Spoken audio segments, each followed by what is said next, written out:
Iran is getting hit this hard by the United States because Iran is blocking their options and cutting off their financial channels. In this video, I'm not going to delve into the complex reasons why the United States has attacked Iran so much in the past, or the historical events that took place before now.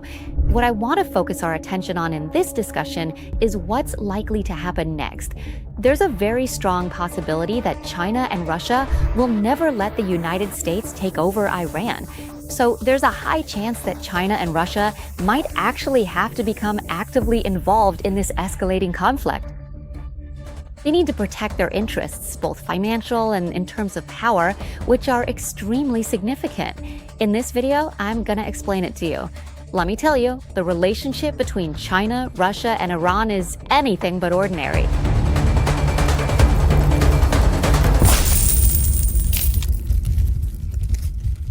You can support the Iran Greed clip and help keep the money flowing by scanning this QR code. Or you can easily support the Sai Money Monster channel. Just hit like, share, and leave a comment to chat with us. But what I'd love most is if you'd subscribe, so when I post the next video, we'll get to meet again. This video is really intense. Let's start with the very latest developments in the situation.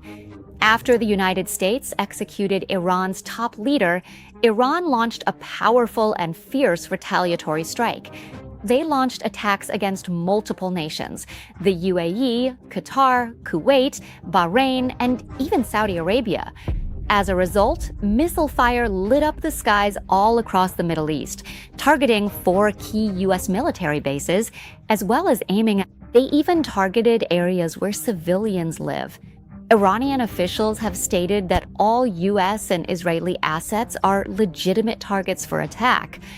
On top of that, Iran also announced that it would carry out the most severe and terrifying attacks ever recorded in history, led by Iran's armed forces. Yes, this is essentially a declaration of war. But what's even scarier than Iran's declaration is that this could turn into a regional war. There are very strong reasons to believe that China and Russia might join this war. Because Iran isn't just any country. Iran isn't just an ally. It's a very important ally of both Russia and China. There are 4 main reasons for this. Let's start with the first reason. The first reason that could persuade China and Russia to join this war is that energy is at the heart of global power. If the United States manages to take control of Iran and install a puppet leader, Russia and China would lose massive energy interests, both in terms of money and power. To give you some background, Russia has huge energy reserves within its own country, right? So before Russia attacked Ukraine, Russia actually held the power over Europe's energy. Russia was the exporter of 40% of Europe's energy. Then when the conflict happened, the United States and its allies imposed sanctions on Russia. In response, Russia retaliated with its own measures, right? So they cut off the supply, like, should we just stop sending gas to Europe? Or they said, let's cut the oil supply, reducing oil production by 80%. This caused global oil prices to soar. Even though it didn't last that long, it was still a major leverage for Russia as the one holding the world's energy power. So after the United States imposed all those sanctions on Russia, Russia was still able to make a huge amount of money from energy. Actually, even more than before they attacked Ukraine. So even though the US imposed all sorts of sanctions on Russia, but the numbers still clearly show that Russia is still making money from selling energy to Europe. Let's look at the figures. In 2024, Russia was still able to sell natural gas to Europe worth 8.7 billion euros. And in January 2025, Russia was still selling energy to Europe at about 231 million euros per day. That money is a crucial source of funding for keeping Russia's economy running, and it's an important source of capital, which is what keeps Russia from losing the war. But if the United States manages to take control of Iran, successfully sets up a puppet government, and turns Iran into an ally of America, Russia would lose this leverage completely. Because in reality, Iran is the country with the second largest natural gas reserves in the world, up to 34 trillion cubic meters, which is 16% of the world's natural gas reserves.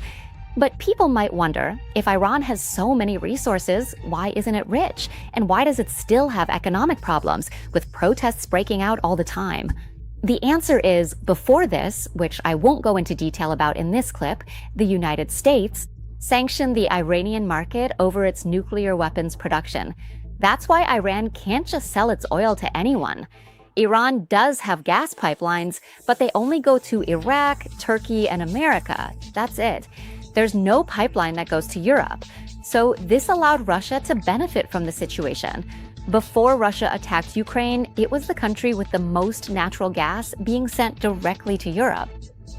But if Iran were to change its regime and side with the United States, what the United States would definitely do is lift the sanctions, right? And that would mean Iran could build a direct natural gas pipeline to sell to Europe. Of course, this isn't something that would happen overnight. It would take about 2 to 3 years to build a gas pipeline. But if, after 2 to 3 years, the pipeline is completed and everything is in place, it would mean Russia loses its leverage as a natural gas superpower. And that means losing a crucial source of funding for its economy and power. As for the war, on China's side, China would also lose out on energy benefits. In 2025, China was Iran's #1 oil customer. Iran exported 90% of its oil exports to China. And importantly, Iran sold this oil to China in yuan. This is something the United States absolutely hates, because the US has long held the power to dictate to the world that anyone buying oil must do so in the US dollar. Like the US made the petrodollar agreement with Saudi Arabia, right? That agreement has now ended. But the fact that China isn't buying oil from Saudi Arabia and is instead buying from Iran, and they're trading in yuan, this is basically a slap in the face to America, because it's a strategic shift in global energy trade. And it's all in line with China's plan to make the yuan an important international currency. If China can buy oil without having to use the dollar, what does that mean? It means China doesn't need to hold dollars, right? So they're reducing their dependence on the US dollar. So if America manages to take over Iran, China will lose a major source of cheap energy, and it will also lose its plan to make the yuan an international currency. It would ruin their strategy for global energy trade and also their plan to reduce dependence on the US dollar. The second reason why it's possible that China could be drawn into this war is because the Strait of Malacca. No, not the hormone strait. Let's pull up the map. You'll see this narrow shipping route between Indonesia, Malaysia, and Singapore. That's the Strait of Malacca. You could call it the biggest weakness of a superpower like China. Why? Because 80% of China's maritime trade has to pass through the Strait of Malacca. This includes oil that they buy from the Middle East. It also has to pass through the Strait of Malacca. So does China know about this? Of course, China is well aware that the Strait of Malacca is its weak point. That's why China has been thinking about creating an alternative land route so that all the risks don't get stuck at Malacca, right? That's why China launched a mega project that we all know as the Belt and Road Initiative. And Iran is... It's actually the key part of the project to solve the Malacca problem, which is China's weak point. China designed a land transport route that runs straight from Xinjiang through Central Asia, Iran, Turkey, and then into Europe. That means if China successfully completes this land route, it will be able to trade directly with Europe by land. Or if China wants to buy oil from Iran, it can be transported directly over land as well. And this land route is really amazing because it can cut down the shipping time from 40 days by sea to just 15 to 20 days. That means a massive reduction in costs. Mali, good, right? Yes, very good. The Chinese say very good too. So they invested in this route as part of the Belt and Road Initiative, already about $1.3 trillion. And yes, Iran is the key heart, the main connection point on this route. That means if the United States manages to take over Iran, all the money China invested would go to waste, right? Plus, it would force China to rely even more on the Malacca Strait, making it an even bigger weakness for China once again. And that would mean it's a vulnerability that would allow the United States to attack and suppress China through this weak point. The third reason why Russia has to join this war is because if Iran is out of the picture, NATO would have a direct route to enter Russia from the south. But wait, Iran doesn't even border Russia, so how does that work? That's right. Iran doesn't share a border with Russia, but it serves as the first strategic shield to block any attacks or military influence from NATO and the United States coming from the south.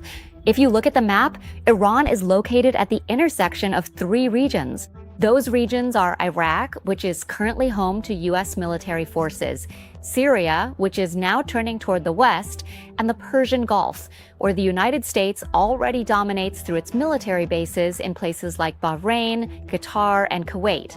This means that if America manages to take over Iran as well, it would gain a direct southern route into Russia via the Caspian Sea. That's why we've seen Russia place so much importance on its relationship with Iran. Russia and Iran have a very close relationship. They've conducted joint military exercises together over 5,000 times, exchanged know-how on weapons, and shared intelligence. When it comes to their alliance, Iran has given a lot to Russia, so much so that Russia is even allowed to dock supply ships at Iranian ports, fully restock, and then continue on their way without any hassle. And the fourth reason is their cooperation in military equipment. Previously, Russia sold the S-300 air defense system to Iran so they could use it to protect themselves. Like if they detected incoming nuclear threats, they'd be able to intercept them, right? They've also shared drone technology, missile defense systems, and various cyber warfare tools. And most importantly, during the Russia-Ukraine war, Iran sold drones to Russia at a price. It's called the Iranian Shahed 136 drone. Russia has been using these cheap Iranian drones to attack Ukraine. They're actually really effective for airstrikes because they save a ton of costs. Way better than having to use million-dollar missiles or anything like that. So if Iran wasn't involved, Russia wouldn't have access to these cheap drones. That would mean a huge increase in the overall cost of waging the war. This means that if Iran is no longer aligned with America, then Russia and China will lose incredibly significant strategic advantages in both energy and finance, definitely more than billions of dollars. It would also expose a major vulnerability for China at the Strait of Malacca once again, and all the trillions of dollars that China has invested would no longer be able to yield their expected full benefits anymore, which means that trade, military, finance, and the economy, all of these could be affected, and there's even a chance that they could lose power to the point where the United States could completely take control. And if you ask me, the United States is going all out this time, to the extent of launching attacks, capturing national leaders, and even taking their lives. And this isn't even the first time. But right now, what we can gather is that these are the various reasons behind this war. There might be China and Russia getting involved too, but what we still don't know is that no one really knows how China and Russia, who have significant interests with Iran, will decide to act this time. It could just be a peaceful use of their veto power at the UN, or it could turn into a full-scale armed conflict. And if it does become a full-on war, what we'll see won't just be bloodshed. It'll be skyrocketing inflation all over the world, happening at the same time, and interest rates that, despite what some people say about them dropping, just won't go down. There's no way. Instead, we'll see interest rates staying high for many years. And if any country decides to launch a nuclear weapon into the sky, what we'll see next is the adversary nation would respond in kind by launching their own nuclear weapons, turning the skies into a nuclear battlefield. At that point, every single nation on Earth would be forced to pick a side, and it wouldn't just be a regional war anymore. it would inevitably become World War III.